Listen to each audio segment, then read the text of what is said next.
జీ5 ఉండగా మీ favourite TV shows ని మీరు అస్సలు మిస్ అవ్వలేరు. Complete free. వీళ్ళ భార్యాభర్తల బంధాన్ని బలంగా చిదివేయడానికి చూస్తున్నారు.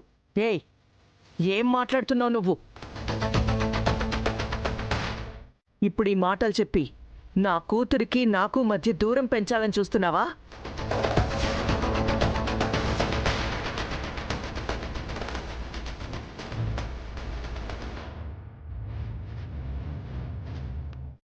అమ్మ స్వీటీ, వీళ్ళెవరి మాటలు వినొద్దు. ఈ కన్నింగ్ మాటలతోనే నిన్ను నమ్మించారు.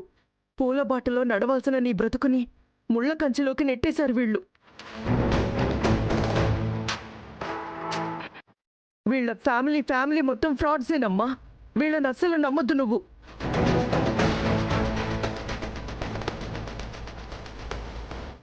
హిమా, మీ మమ్మీ నిన్ను కావాలని ఇన్ఫ్లుయెన్స్ చేస్తోంది. మనం కలిసి ఉండటం ఫస్ట్ నుంచి తనకి ఇష్టం లేదని నీకు కూడా తెలుసు.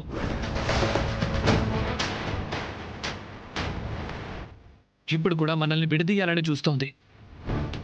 వద్దు హిమా, ఇక ఉండొద్దు, పద. ఏ ఆగో!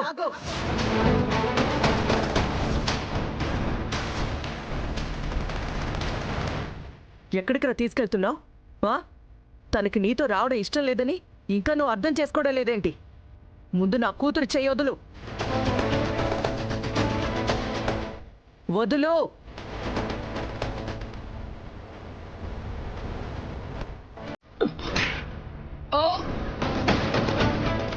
అమ్మా,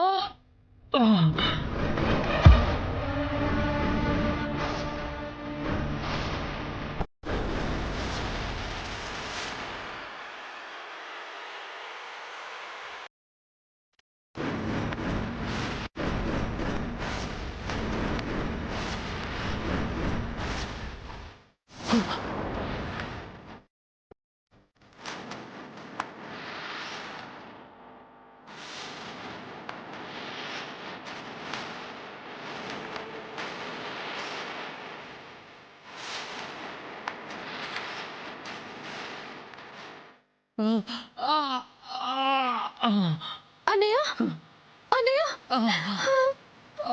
అయ్యో.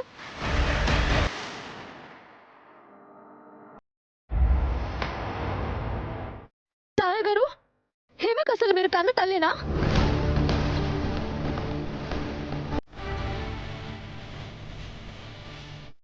మీ వ్యక్తిగతమైన ఏగోతో కూతురు జీవితాన్ని నాశనం చేయాలని చూస్తారా?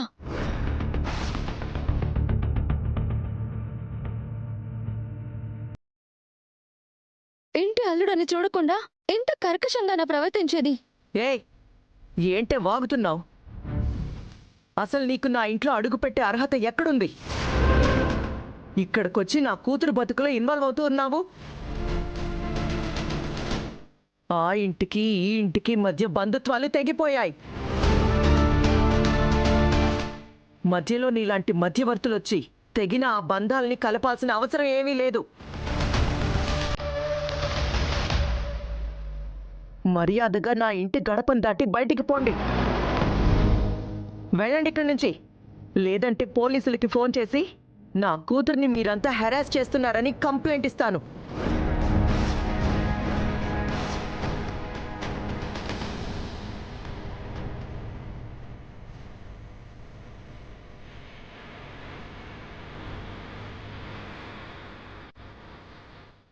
కంప్లైంట్ ఇస్తారా?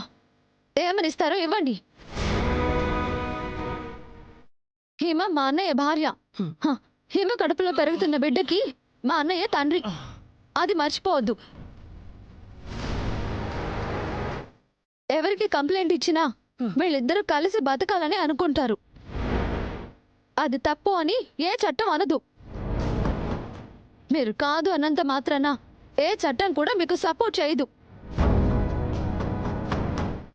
అన్నయ్య, నువ్వు బాధపడకు. నీ ప్రేమేంటో, అది ఎంత స్వచ్ఛమైందో హిమకి అర్థం అవ్వాలి. అప్పుడు ఏవిడేంటి, ఆ బ్రహ్మదేవుడి దిగొచ్చినా మిమ్మల్ని వేరు చేయలేరు. పదన్నయ్య, హాస్పిటల్కి వెళ్దాం. సో మిమ్మల్ని అరెస్ట్ చేస్తున్నాం. దయచేసి కోఆపరేట్ చేయండి. ఇన్స్పెక్టర్ గారు, ఏం మాట్లాడుతున్నారు? తారా మీద అరెస్ట్ వారెంట్ రావడం ఏంటి? ఏంటి సార్, నేనేం చేశానని నన్ను అరెస్ట్ చేయడానికి వచ్చారో తెలుసుకోవచ్చా? Attempt to murder madam. Sagar అనే అతన్ని మీరు చంపడానికి ప్రయత్నించారని కేసు ఫైల్ అయింది మేడం.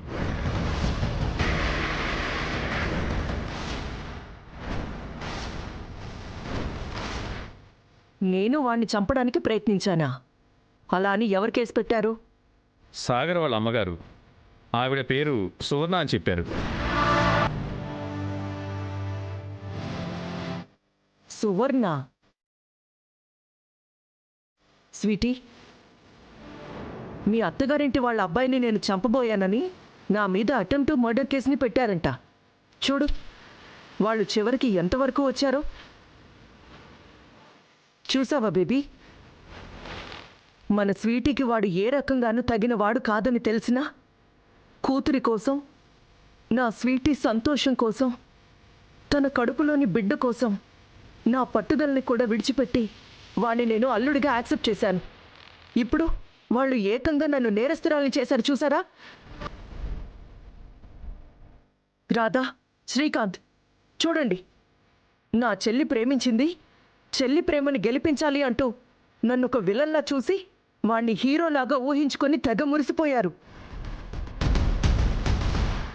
ఇప్పుడు వాడి వల్ల, వాడి కుటుంబం వల్ల ఈ ఇంటికి పోలీసులు కూడా వచ్చారు. ఇప్పుడు మీ అందరికీ హ్యాపీగా ఉందా?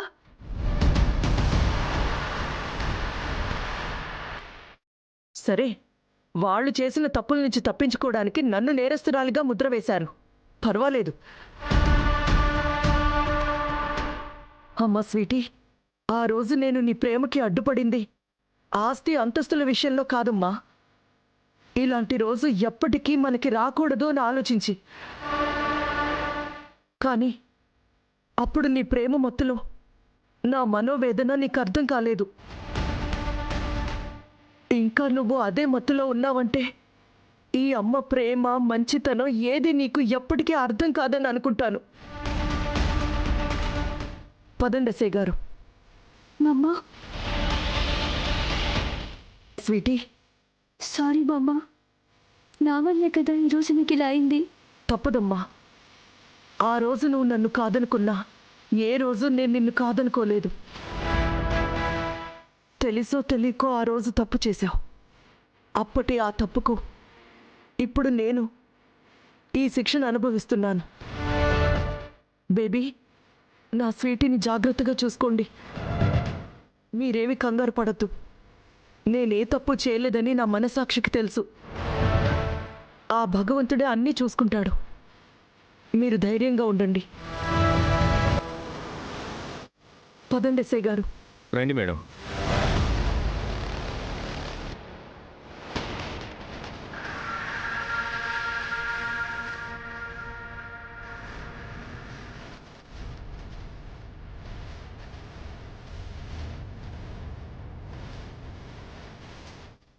జీ5 యాప్ డౌన్లోడ్ చేసి అన్ని ఎపిసోడ్స్ పూర్తి ఉచితంగా చూడండి.